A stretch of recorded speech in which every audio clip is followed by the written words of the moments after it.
नमस्कार दोस्तों, स्वागत है आपका बिहार समाचार में। चलिए बिहार की 10 प्रमुख बड़ी खबरों के बारे में जानते हैं। तो आप बिहार के किस जिले में रहते हैं ये हमें कमेंट बॉक्स में ज़रूर बताएं और वीडियो अगर अच्छी लगे तो एक लाइक अवश्य कर दें। चुनाव में मंडराया कोरोना का खतरा तो स्वास्थ्य विभाग ने कोविड जांच का बढ़ाया लक्ष्य। पटना में अब रोजाना 150 से 575 सैंपल की होगी जांच। चुनाव के बाद कोरोना विस्फोट से बचने के लिए स्वास्थ्य विभाग कमर कस चुका है। कोरोना को मात देने के लिए विभाग ने जांच का लक्ष्य बढ़ा दिया है।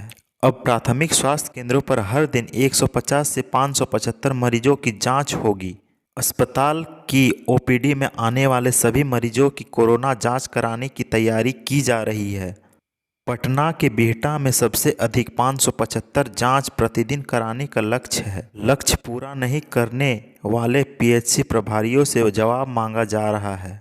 जितना टारगेट दिया गया है उतनी की ओपीडी नहीं है। ऐसे में डॉक्टरों को गांव-गांव घूमकर लक्ष्य पूरा करना पड़ रहा है।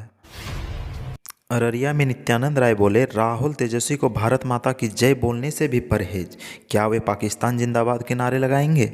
केंद्रीय गृह राज्य मंत्री और भाजपा नेता नित्यानंद राय ने अररिया के नरपतगंज में जनसभा के दौरान पाकिस्तान का जिक्र किया।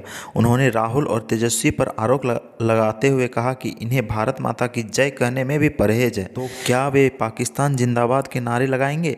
लोगों को संबोधित करते हुए नित्यानंद राय ने कहा कि विपक्ष भाजपा पर आरोप लगाती है कि पार्टी लोगों को भारत माता की जय बोलने के लिए दबाव बनाती है। भारत के लोग भारत माता की जय नहीं बोलेंगे तो क्या पाकिस्तान जिंदाबाद के नारे लगाएंगे?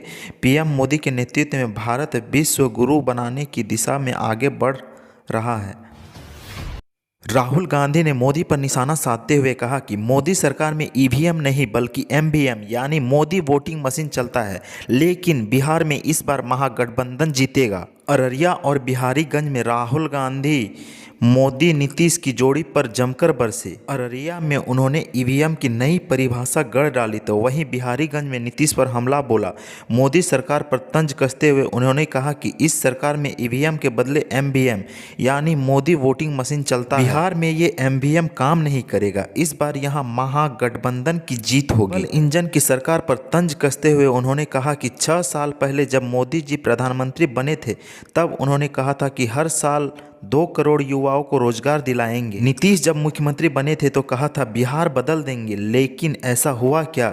इंजन की सरकार से जनता नाखुश है। इस बार बिहार में युवाओं में गुस्सा है। मीरा नायर के बेटे जौहरान ने न्यूयॉर्क स्टेट असेंबली सीट पर दर्ज की जीत। डायरेक्टर ने कहा बदलाव आने वाला है। Netflix original a suitable boy की निर्देशक मीरा नायर और युगांडा के शिक्षावाद महमूद ममदानी के बेटे जौहरान ममदानी ने अमेरिका में इतिहास रच दिया है। 30 साल के ममदानी ने न्यूयॉर्क की स्टेट असेंबली में अपनी सीट सुरक्षित कर ली है। यह कारनामा करने वाले जौहरान पहले दक्षिण एशियाई हैं। जौहरान डेमोक्रेटिक सोशलिस्ट और रैपर हैं। जौहरान ने यह सीट निर्विरोध जीती है। बेटे की जीत पर मीरा नायर को सोशल मीडिया पर बधाइयां मिल रही है। ऐसे ही एक ट्वीट को रिट्वीट करके मीरा नायर ने लिखा और जौहरान की एंट्री हो गई। बदलाव आने वाला है, जौहरान ने इससे पहले ट्वीट करके लिखा था।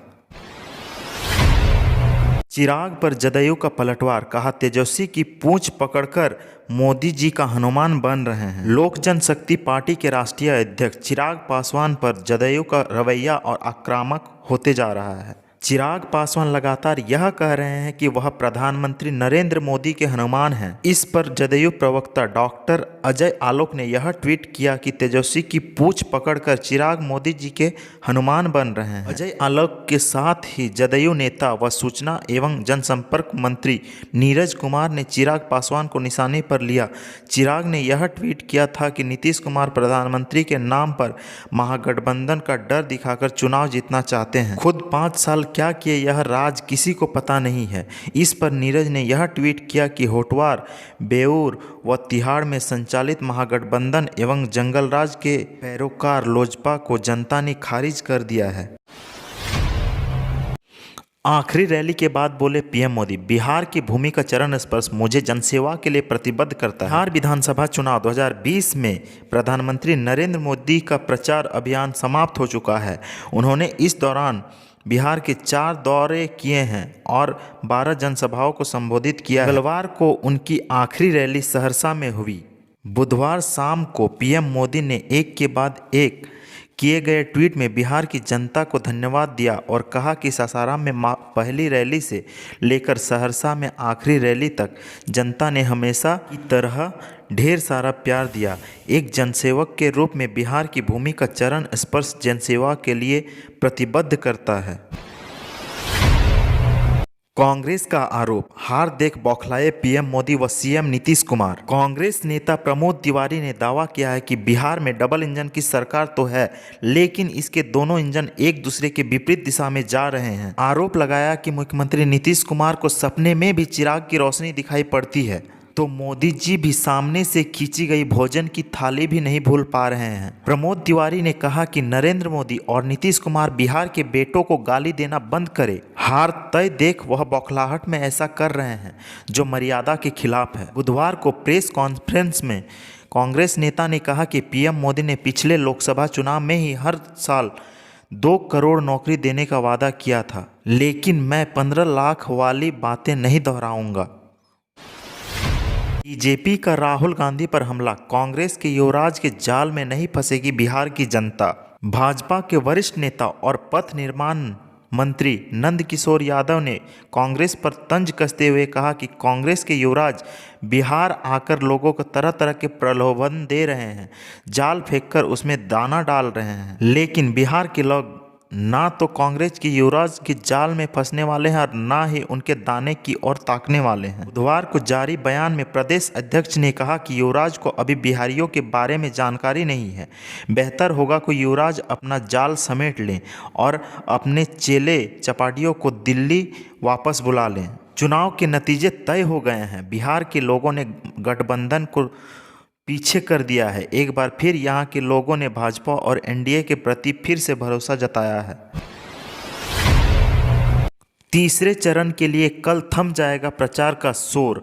अंतिम दिन नड्डा, राजनाथ सहित कई बीजेपी नेताओं की रैली। बिहार विधानसभा चुनाव के लिए अंतिम व तीसरे चरण का चुनाव प्रचार गुरुवार को समाप्त हो रहा है। इस दिन भाजपा के राष्ट्रीय से लेकर प्रदेश स्तर तक के कई नेता एनडीए प्रत्याशियों के लिए चुनाव प्रचार करेंगे। इनमें भाजपा के राष्ट्रीय अध्यक्ष जगत प्रकाश नड्डा और देश के रक्षा मंत्री राजनाथ सिंह भी शामिल हैं। भाजपा के राष्ट्रीय प्रवक्ता विधान पार्षद संजय मायूख ने कहा कि पार्टी के राष्ट्रीय अध्यक्ष जेपी नड्डा गुरुवार को बिहार में 2 अलग अलग विशाल जनसभाओं को संबोधित करेंगे। उनकी पहली सभा हायाघाट विधानसभा के आनंदपुर पब्लिक स्कूल में दोपहर 12:15 पर होगी, जबकि दूसरी जनसभा जाले विधानसभा के काजी अहमद डिग्री कॉलेज में दोपहर को 2:30 बजे होगी। वहीं केंद्रीय रक्षा मंत्री राजनाथ सिंह और केंद्रीय स्वास्थ्य मंत्री एवं परिवार कल्याण राज्य मंत्री अश्विनी चौबे संयुक्त रूप से एनडीए प्रत्याशियों के लिए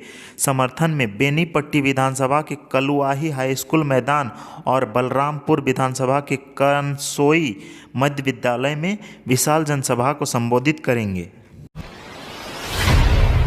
बात करते हैं अंतिम खबर की। कांग्रेस ने बिहार के 2 मंत्रियों को बर्खास्त करने की राज्यपाल से मांग की। कांग्रेस ने भवन निर्माण मंत्री अशोक चौधरी और सूचना मंत्री नीरज कुमार को बर्खास्त करने की मांग राज्यपाल फागू चौहान से की। पार्टी के मुख्य प्रवक्ता प्रेमचंद्र मिश्रा ने कहा कि राज्य सरकार के ये दोनों मंत्री बिना किसी सदन के सदस्य रहे मंत्री के रूप में 6 महीने की अवधि पूरी कर ली है। पार्टी के प्रेस वार्ता में प्रवक्ता ने यह बात रखी तो राष्ट्रीय नेता प्रमोद तिवारी ने भी इस मसले को उठा लिया। उन्होंने कहा कि उस व्यक्ति से नैतिकता की उम्मीद तो नहीं की जा सकती है जो जनादेश का सम्मान ही नहीं करता हो, लेकिन संविधान में 180 दिन तक उसी को मंत्री पद पर रहने का अधिकार होता है जो बिना किसी सदन के सदस्य रहते मंत्री पद का शपथ लिया हो। बीच में जिसकी अवधि खत्म होती है उसे ऐसा नहीं करना चाहिए। प्रणब मुखर्जी का कार्यालय खत्म हुआ तो उन्होंने उसी दिन नरसिम्हा राव सरकार से इस्तीफा दे दिया था।